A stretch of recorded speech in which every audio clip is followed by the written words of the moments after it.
Our government is paying Twitter to take down information, or at least they were doing that until Elon Musk took over.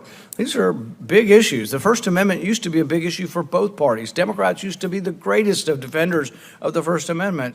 And now things are topsy-turvy, and there doesn't seem to be interest in the majority party in protecting speech.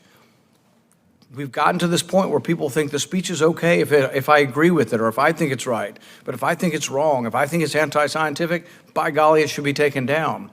Well, science is always being debated and disputed. Anthony Fauci, in committee, told me directly that he wasn't funding gain-of-function research in China. We now have evidence. We have the grant numbers from the NIH that he funded it.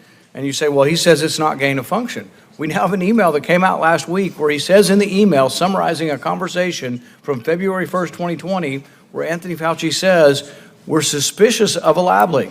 He says at that time, a week later, he's saying it's crackpot theory. He says we're suspicious of a lab leak because we know they're doing gain-of-function research, and he describes the research. The research he describes is actually the research that he funded.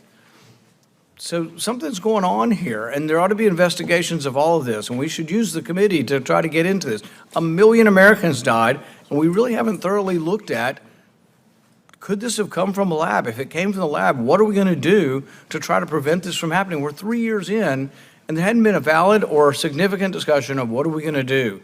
So I would say rather than passing dozens of bills we don't have time, perhaps we ought to spend some time trying to figure out what we can do to prevent 1 million Americans from dying with the next lab leak.